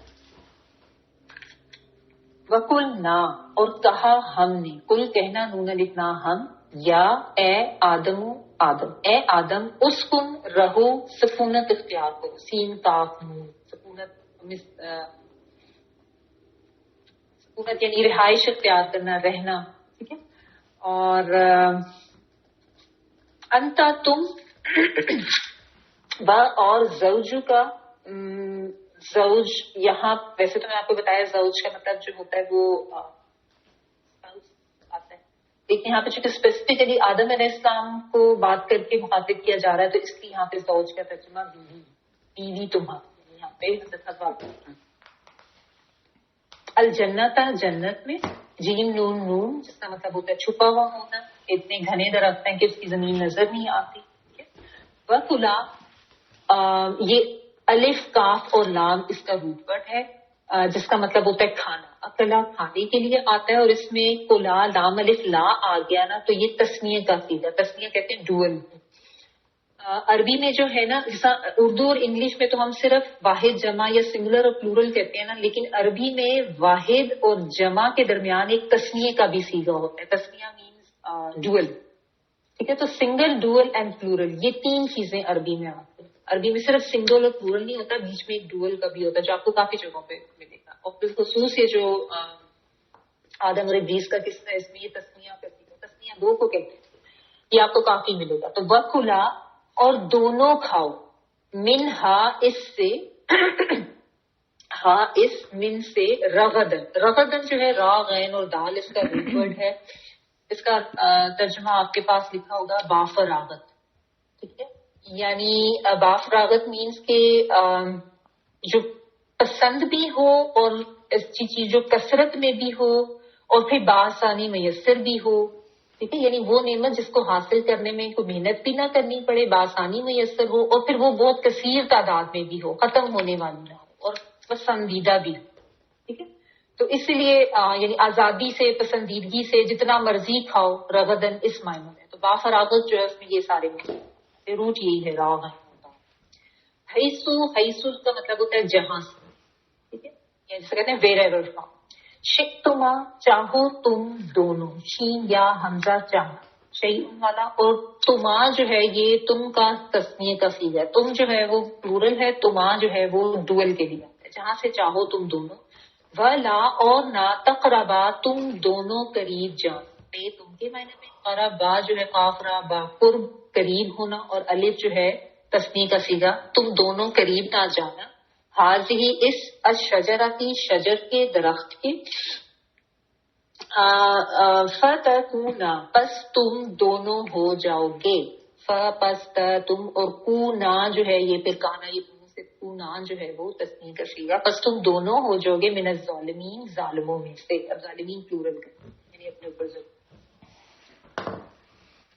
اچھا اب یہاں سے جو ہے اللہ تعالیٰ یہ بتا رہے ہیں کہ اللہ تعالیٰ نے آدم علیہ السلام کو پیدا کیا، اور ان کے بعد پھر حضرت حوا علیہ السلام کو، اور ان کو جو ہے دونوں کو اللہ تعالیٰ نے یہ کہا کہ تم دونوں ادھر جنت میں رہو، اور جو تمہارا دل کرتا ہے بافراغت وہاں سے کھاؤ، تمہیں آزادی ہے، جتنا چاہو کھاؤ، کثرت میں ہے، شوق سے کھاؤ، پسندیدگی سے کھاؤ، جہاں سے بھی تم جانتے. لیکن تم نے اس ایک شجر، ایک درخت کے پاس نہیں جانا. یہ ان کے اوپر ایک جو ہے وہ کنڈیشن لگائی گئی تھی، ایک پابندی لگائی گئی تھی کہ تم نے اس کے پاس میں نہیں جانا، اس سے تم نے کچھ نہیں کھانا، ورنہ تم ظالمین میں سے ہو جاؤ، یعنی اپنے اوپر ظلم کر۔ ظلم کا بیسیکلی مطلب ہوتا ہے کسی چیز کو اس کی اصل جگہ سے ہٹا دے، یا کسی کی حق تلفی کر، اور گناہ جو بھی گناہ ہوتا ہے وہ ظلم ہی۔ اچھا، تو اللہ تعالیٰ نے یہ حکم دیا آدم اور حوا کو، اور ان کو یہ بیسیکلی ایک طرح کی ان کی آزمائش تھی، جس کی وجہ سے ان کو یہ یہاں پہ رکھا گیا، اور ان کے اوپر پھر یہ کنڈیشن بھی لگائی گئی ایک درخت کے بارے میں ان کو کیا۔ اب اس کے بارے میں کہ جی گندم کا درخت تھا یا سیب کا درخت تھا، ایسی کوئی جو ڈیٹیلز یا دلیل ہمیں نہیں ملتی ہیں قرآن و سنت سے، بس وہ ایک درخت تھا جس کے پاس جانے سے ان کو جو ہے وہ منع کیا گیا، باقی ان کے اوپر کوئی پابندی نہیں تھی۔ اور آگے جا کے ہم یہ بھی پڑھیں گے کہ ان کے اوپر ایک جنتی لباس تھا جو انہوں نے ان کو اسپیشلی پہنایا گیا تھا۔ بہرحال اللہ تعالیٰ نے ان کو یہ آزادی دی۔ اچھا، اس میں ایک چیز یہ بھی سمجھنے کی ہے، وَلَا تَقْرَبَا، تم قریب بھی نہ جانا اس شجر کے، یعنی اللہ تعالیٰ نے جس چیز کا پھل کھانے سے ان کو منع کیا، اللہ تعالیٰ نے اس کو کہا کہ اس کے قریب بھی نہیں جانا، یعنی اس کو جا کے دیکھنا اور استعمال کرنا وہ تو دور کی بات ہے، تم نے قریب بھی نہیں جانا۔ تو اس سے سمجھنے کی بات یہ ہے کہ جن چیزوں سے اللہ نے منع کیا ہے نا، ان کو کرنا تو دور کی بات، ان کے قریب بھی نہیں جانا چاہیے، جو گمراہ کرنے والی چیزیں، جو حرام یا ناجائز چیزیں، کیونکہ جب انسان قریب جاتا ہے تو پھر پھسلنے کا بھی خدشہ ہوتا ہے۔ تو یعنی قریب بھی نہیں جانا ایسی چیزوں کے، ورنہ انسان جو ہے پھسل سکتا ہے، اس گناہ کا شکار ہو سکتا ہے۔ یہ اس میں ایک سمجھ ہے، ورنہ تم اپنی جان کے اوپر ظلم کرو گے، یعنی اللہ کی جب کوئی نافرمانی کرے گا، اللہ کا حکم نہیں مانے گا، تو اس کا مطلب یہ کہ اللہ کو اس کا وہ حق نہیں دیا جو اس کا حق تھا۔ اللہ کا حق تو یہ کہ ہر وقت اس کی اطاعت کی جائے، ٹھیک ہے۔ تو میں آپ کو بتائیں نا، ظلم کا مطلب ہوتا ہے کسی چیز کو اس کی جگہ سے، اصل جگہ سے ہٹا دینا، وہ دی شیء فی غیر محلہ۔ تو خود کو ابدیت کے مقام سے ہٹا دینا، یا اللہ تعالیٰ کو جو اس کی تعظیم کا مقام ہے وہ نہ کرنا، اس کی وہ ڈیو رسپیکٹ نہ کرنا، اس کا حکم نہ ماننا، یا جو شعور یا صلاحیتیں یا اعضاء اللہ تعالیٰ نے دیے ہوئے ہیں ان کا حق نہ ادا کرنا، ٹھیک ہے، ان سارے معنی۔ تو بہرحال اللہ تعالیٰ کے حکم کی جب بھی خلاف ورزی ہوتی ہے تو ایک طرح کا ظلم ہی ہے، ٹھیک ہے نا۔ اور یہ بھی کہ انسان جو ہے وہ اپنے لیے گناہ کما رہا ہوتا ہے تو اپنے اوپر ظلم کر رہا ہے، تو یہ اس بہرحال اللہ تعالیٰ نے جو ہے ان کو اس چیز سے منع کیا، ان کو کہا کہ تم نے قریب بھی نہیں جانا ورنہ تم ظالموں میں سے ہو۔ لیکن اب ہوا کیا؟ فَأَزَلَّهُمَا الشَّيْطَانُ عَنْهَا فَأَخْرَجَهُمَا مِمَّا كَانَا فِيهِ وَقُلْنَا اهْبِطُوا بَعْضُكُمْ لِبَعْضٍ عَدُوٌّ وَلَكُمْ فِي الْأَرْضِ مُسْتَقَرٌّ وَمَتَاعٌ إِلَىٰ حِينٍ۔ لیکن شیطان نے ان دونوں کو بہکا کر وہاں سے نکلوا دیا، اور ہم نے کہہ دیا کہ اتر جاؤ، تم ایک دوسرے کے دشمن ہو، اور ایک وقت مقررہ تک تمہارے لیے زمین میں ٹھہرنا اور فائدہ۔ فَأَزَلَّهُمَا، زلہ جو ہے نا، زا لام لام روٹ ورڈ ہے، اس کا مطلب ہوتا ہے بلا ارادہ پاؤں کا پھسلنا، لیکن پھسلنے کے مطلب۔ تو ازلہ، اس نے پھسلا دیا، الف آگے نا شروع میں اس نے پھسلا دیا، کن کو؟ ہما۔ اب ہما جو ہے یہ بھی تصنیع کا صیغہ ہے، یعنی ڈوئل کا، ان دونوں کو۔ یہ بھی امپورٹنٹ چیز ہے، اس کو کر کے سرکل کر لے، میں بتا دوں۔ الشیطان، شیطان نے، شین تانون شتنا،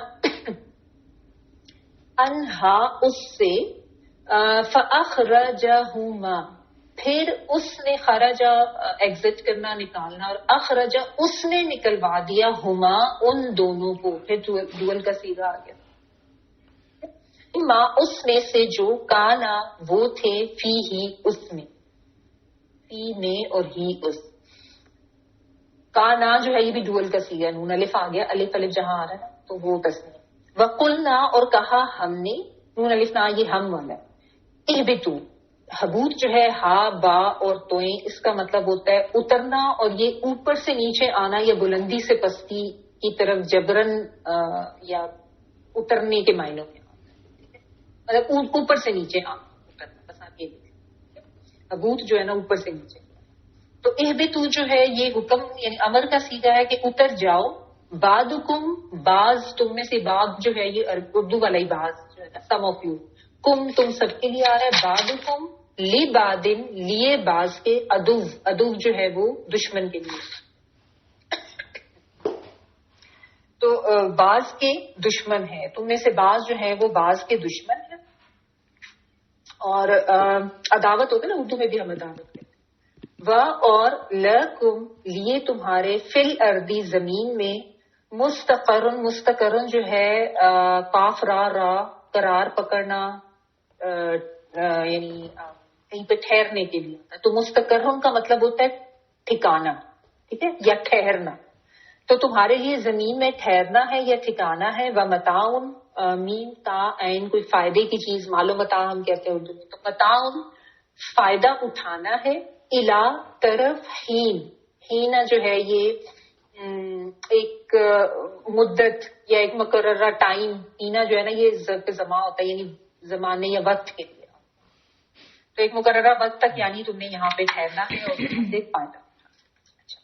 اب ہوا کہ اللہ تعالیٰ نے ان کو منع کر دیا کہ تم لوگوں نے جو ہے یہ اس کے پاس نہیں جانا، اس رجب کے پاس. لیکن شیطان نے کیا کیا؟ اس نے شیطان تو ظاہر ہے اس سے پہلے جب وہ سارے یہ معاملہ ہوا تھا کہ اس نے سجدے سے انکار کیا تھا، اس کے بعد پھر مزید ڈیٹیلز ہمیں آگے ملتی ہیں کہ اس نے کہا تھا کہ میں تو بہکاؤں گا اس مخلوق کو، اور اس نے ایک چیلنج کیا تھا. پھر اللہ تعالیٰ نے بھی اس کو کہا تھا کہ ٹھیک ہے جاؤ ان کو تم بہکا لو، جو میرے بندے ہیں تمہارے اس میں نہیں آئیں گے. تو اس دن سے شیطان جو ہے وہ اسی مشن پر ہے کہ اس نے انسان کو بہکانا ہے اور اس کو گمراہ. اس نے یہی کام کیا کہ اس نے جو ہے ان دونوں کو وسوسہ ڈالا اور ان کو بہکا دیا. فَأَزَلَّهُمَا جو میں آپ کو کہہ رہی تھی نا کہ اس کو آپ نوٹ کر لیں کہ اس نے ان دونوں کو اصلاح دیا یا بہکا دی. اس کو اس لیے سمجھنا ضروری ہے کیونکہ ہمارے یہاں جو یہ ایک مشہور ہے نا کہ حضرت حوا جو ہیں انہوں نے حضرت آدم کو بہکایا تھا اور انہوں نے کہا تھا کہ یہ والا پھل کھا لو، اور پھر اس کے بعد عجیب مطلب اس طرح کی سٹوریز مشہور کر کے عورت جو ہے اس کی تکریم و تعظیم کو کم کیا جاتا ہے، اور عورتوں کے بارے میں یہ کہا جاتا ہے کہ ان کا تو کام شروع سے ہی یہی ہے کہ بہکانا. اور مطلب آدم کو بہکایا، آدم کو جنت سے نکلوانے کا جو ذمہ دار ٹھہرایا جاتا ہے وہ بھی کو ٹھہرایا جاتا ہے. اب آپ یہ دیکھیں کہ یہاں پہ قرآن پاک کتنے واضح طور پر اس کو بیان کرے. اسی لیے سمجھنا ضروری ہے نا، قرآن پاک کو سمجھ کے پڑھنا ضروری ہے. یہ جو میں آپ کو بار بار تسمیہ کا صیغہ بتا رہی تھی اس کو زیادہ بتانے کا مقصد یہی تھا کہ یہ چیز سمجھ آئے کہ حضرت حوا نے نہیں تھا اَزَلَّهُمَا الشَّيْطَانُ، شیطان نے بہکایا تھا، دونوں کو بہکایا تھا. ٹھیک ہے، تو یہ کام اصل میں شیطان کا تھا. میں عورتیں جو ہیں ان کو اس قسم کی باتیں سنائی جاتی ہیں اکثر، یہ ویسی سٹوریز مشہور ہیں. بہرحال تو شیطان نے جو ہے ان دونوں کو بہکا دیا، ان کو پھسلا دیا. یہ آگے ڈیٹیلز آپ پڑھیں گے کہ اس نے ان کو کہا کہ یہ تو میں تو تمہارا بڑا خیر خواہ ہوں اور میں تمہیں نصیحت کرتا ہوں کہ اگر تم یہ کھا لو گے تو تمہیں ہمیشگی کی زندگی مل جائے گی اور تمہیں بڑا فائدہ ہوگا. اس قسم کی باتیں اس نے کی اور ان دونوں نے جو ہے وہ پھل کھا، اور دونوں نے ہی کھایا تھا کیونکہ دونوں کو ہی اس نے بہکایا. اچھا فَأَخْرَجَهُمَا مِمَّا كَانَ فِيهِ، تو اس نے ان دونوں کو نکلوا دیا اس میں سے جس میں وہ تھے. اب وہ کس میں تھے؟ اس سے جنت بھی مراد لیا گیا کہ جنت سے، اور اس سے مراد وہ کیفیت یا وہ جنتی ایک لباس جو تھا اور وہ ساری جو نعمتیں جس طرح کی زندگی جو ان کو دی ہوئی تھی اللہ تعالیٰ نے کہ جو تمہارا دل کرتا ہے کھاؤ، اور ان کو ایک وہ اعزازی جنتی لباس بھی تھا اور وہ جو کیفیت جس میں وہ تھے اس سے نکلوا دیا. ٹھیک ہے. بہرحال اللہ تعالیٰ نے ان کو کہا کہ تم میں سے بعض تم دوسرے کے دشمن ہیں تو تم اتر جاؤ. اب بعض کے دشمن جو ہیں، کم آ رہا ہے نا، کم جو ہے وہ پلورل کا صیغہ ہے. تو یعنی کون کس کے دشمن ہے؟ اس سے مراد انسان، شیطان جو ہے وہ انسانوں کا دشمن ہے، یہ بھی مراد ہو سکتا ہے. اور اس میں انسانوں کا ایک آپس میں دشمن ہونا، کیونکہ ظاہر ہے آگے اللہ تعالیٰ کو پتہ ہی تھا کہ یہ پوری آگے نسل چلنی ہے اور اس میں یہی ہونا ہے. کہ مرد مرد کا بھی دشمن ہوگا، مرد عورت کا بھی ہوگا، عورت مرد کی بھی دشمن ہوگی، عورت عورت کی بھی، تو اور پھر شیطان بھی ان سب کا دشمن ہے، ٹھیک ہے نا. تو یہ اس لحاظ سے یہ بات کہی جا رہی ہے کہ ان کو بتا دیا گیا کہ تم میں سے بعض دوسرے کے دشمن ہیں، ٹھیک ہے. اور یہ بس آپ سمجھ لیں کہ ایک امتحان ہے نا. انسان کو جب بھیجا گیا اس دنیا میں تو اس کا ایک طرح کا امتحان جو جنت میں بھی جو رکھا گیا تھا نا آدم علیہ السلام و حوا کو، وہ بھی ایک طرح کی ان کی ٹریننگ کے لیے تھا کہ ان کی آزمائش ہو جائے، ان کو سکھا دیا جائے، ان کو سمجھا بھی دیا جائے کہ ان کے لیے، اسی لیے اس آزمائش کے لیے اس ایک درخت کو چن لیا گیا تھا کہ اس کے قریب نہیں جانا، تاکہ جان ہو جائے کہ شیطان کی ترغیب میں اللہ کی حکم کی کتنی اہمیت کرنی ہے اور اس کے وسوسوں کو بھی سمجھنا. تو بہرحال جب اللہ تعالیٰ نے زمین پہ بھیجا تو اس وقت بھی یہ بتا دیے کہ تم میں سے بعض کے دشمن ہیں. اس چیز سے تم نے یعنی سمجھنا ہے اس چیز کو، اور اس چیز کو تم نے اس چیز کا احساس کرنا، ٹھیک ہے نا. تو یہ اب انسانوں کو سمجھنے کی ضرورت ہے کہ کس طریقے سے بچنا ہے شیطان کی دشمنی سے. اور شیطان جو ہے وہ انسانوں کو آپس میں لڑانے، ان کو ایک دوسرے پہ ظلم کرنے، ان کے آپس میں تعلقات خراب کرنے میں لگا ہوا ہے، جس کی وجہ سے وہ آپس میں ایک دوسرے کے دشمن بن جاتے ہیں یا ان کو غلط طرف لے جانے کسی بھی طریقے. تو سمجھنے کی بات یہ ہے کہ بہت سے لوگ اب ہمیں زندگی میں ایسے ملتے ہیں جو کہ ہمارے لیے آپ کہہ لیں کہ چیلنج بن جاتے ہیں. ایک طرح کبھی بھی ایسا نہیں ہوتی کسی کی زندگی کے جس میں اس کو کسی قسم کا کوئی چیلنج نہ ملے، یا کوئی ایسی اتنی اسموتھ چلتی جائے کہ کوئی اس کو ایسے لوگ نہ ملے جن کی طرف سے اس کو کسی قسم کی کوئی مخالفت ہو، حسد ہو. سب کی زندگیوں میں اس قسم کے ایکسپیرینسز کو ملتے ہیں، ٹھیک ہے نا. انسانوں کے ظاہر ذہن مختلف ہوتے ہیں، سوچ مختلف ہوتی ہے، طور طریقے مختلف ہوتے ہیں، تو انسانوں کے درمیان باہمی ٹکراؤ ہوتا ہے، رائے کا اختلاف بھی ہوتا ہے، نظریات کا اختلاف ہوتا ہے، سوچیں مختلف ہوتی ہیں. لیکن اسی کے ساتھ رہنا اور اسی کے ساتھ زندگی گزارنا، مایوس نہیں ہونا، پریشان نہیں ہونا. اللہ تعالیٰ نے کہا ہے نا عسر کے ساتھ آسانی بھی ہے، تنگی کے ساتھ آسانی بھی ہے. یعنی یہ اپ اینڈ ڈاؤنس آتے ہیں زندگی میں. تو اب اس میں ایک طریقہ تو یہ کہ انسان رونا دھونا کرتا رہے، ٹھیک ہے. اور دوسرا طریقہ یہ ہے کہ اس چیز کو سمجھ لے کہ یہ جو چیلنجز انسان کو زندگی میں آتے ہیں نا دوسرے انسانوں سے، یہ بیسیکلی انسان کو نکھارتے ہیں، اس کی جو ایبلٹیز ہوتی ہیں نا ان کو اور زیادہ کیا کہنا چاہیے کہ پالش کرتے ہیں یا سنوارتے ہیں، ٹھیک ہے. تو یعنی انسان کی ساری حصیں جو ہے نا ایسے ٹائم پہ جب کوئی ایسا چیلنج آتا ہے وہ بیدار ہو جاتے ہیں.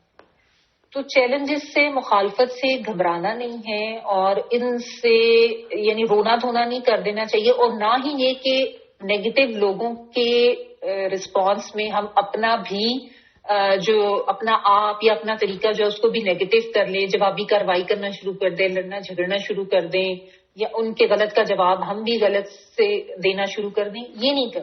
اللہ تعالیٰ نے یہ بتا دیا ہے کہ تم میں سے بعض کے دشمن ہیں. شیطان بھی انسانوں کا دشمن ہے، وہ خود بھی دشمنی کرتا ہے، وہ دوسرے انسانوں کے دل میں ایسی چیزیں ڈالتا ہے کہ ان کو ایک دوسرے کے خلاف بھی کرتا ہے، ان کے تعلقات بھی خراب کرتا ہے. تو اب بات سمجھنے کی یہ ہے کہ یہ جو سارے شیطانی حملے ہوتے ہیں، اور شیطان جب بھی آتا ہے نا وہ خیر خواہی کی صورت میں ہی آتا ہے، وہ دشمن بن کے نہیں سامنے آتا. جیسے میں نے آپ کو بتایا نا کہ اس نے جب ان کو بہکایا تھا تو اسی طریقے سے بہکایا تھا. ان کو کہا تھا کہ میں تو تمہارا بڑا خیر خواہ ہوں اور میں تمہیں نصیحت کر رہا ہوں اور اس سے تمہیں فائدہ ہوگا. اسی قسم کی وہ وسوسے ڈال کے انسانوں کو اللہ کی رحمت سے بھی دور کرتا ہے، یا ان کو آپس میں لڑاتا ہے، دشمنی ڈلواتا ہے. تو ہمیشہ وہ آتا ہمدرد بن کے ہی ہے. اب انسان کی کامیابی اس میں ہے کہ وہ اس قابل ہو کہ شیطانی وسوسوں کو سمجھنے کی اور پہچاننے کی اور پھر ان پہ قابو کرنے کی ایبلٹی رکھے، اس کو یہ سینس ہو اور پھر اس کی کوشش بھی کرے. اب دیکھیں نماز میں بھی وسوسے ڈالے گا، آگے بہن بھائیوں کے آپس میں تعلقات خراب کرے گا، شوہر بیوی کے تعلقات خراب کرے گا، والدین اور بچوں کے، یعنی اس طریقے سے آ کے وہ انسان کو قابو کرنے کی کوشش کرتا ہے. اور انسان جو ہے نا اس کو چیزوں کو سچ سمجھ لیتا ہے اور دھوکہ کھا لیتا ہے. اور پھر اس کے پیچھے لگ کے اپنے تعلقات خراب کر لیتا ہے یا غلط چیزوں کی طرف چلا جاتا ہے. حالانکہ اس کا کام صرف وسوسہ ڈالنا ہے، وہ ہاتھ پکڑ کے نہیں لے کے جاتا، کرتا انسان خود ہی ہے. یعنی وہ جس درخت کے پاس آنے سے منع کیا تھا اس نے صرف وسوسہ ہی ڈالا تھا، باقی ایکشن جو تھا وہ تو ان کا اپنا تھا. تو بہرحال یہ جو چیز ہے نا، اس کو تھوڑی اس واقعے سے اس میں بہت زیادہ سبق ہے جو ہمارے لیے سمجھنے کی ضرورت ہے. اور یہ بھی کہ بیسیکلی جو ان کو وہاں پہ جنت میں رکھا گیا تھا وہ ان کی ایک طرح کی آزمائش تھی، تاکہ یہ بتایا جائے کہ انسان کا، اور پھر وہاں سے ان کو وہاں سے نیچے زمین پہ بھی بھیجا گیا. انسان کا اصل مقام جنت ہے، لیکن شیطان کے پیچھے لگے تو جیسے ابتدا میں اس نے تمہیں بہکایا اور یعنی جنت سے دور کیا، ویسے آخرت میں بھی تم محروم کر دیے جاؤ. تو انسان کی جو یہ زندگی ہے اس میں یہ جو ٹرائل ہے اور اس میں یہ جو شیطان ہے ساتھ، اس ساری ٹرائل کو سمجھنا ہے، اس کے ہتھ کنڈوں اور اس کے وسوسوں کو سمجھنا ہے. اور اب یہ ایبلٹی انسان کے اندر ہونی چاہیے، ٹھیک ہے. کیونکہ شیطان انسان کا کھلا دشمن ہے، ہمیشہ سے دشمن ہے. اس نے قسم کھائی ہوئی ہے، اس نے چیلنج کیا ہوا ہے، وہ بہکاتا رہے گا. وہ خود بھی دشمن ہے، وہ آپس میں بھی دشمنی ڈلواتا ہے. ہمارا کام کیا ہے، ہم نے کیا کرنا ہے، ہمیں یہ سمجھنے کی ضرورت ہے.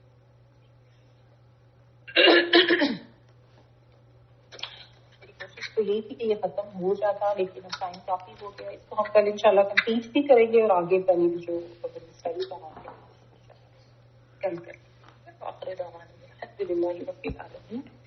سبحانک اللہم وبحمدک نشہد ان لا الہ الا انت نستغفرک ونتوب الیک. بارک اللہ لی ولکم فی القرآن العظیم ونفعنی وإیاکم بالآیات والذکر الحکیم. کل یہیں سے آگے کنٹینیو کریں. دعا کر لیجیے.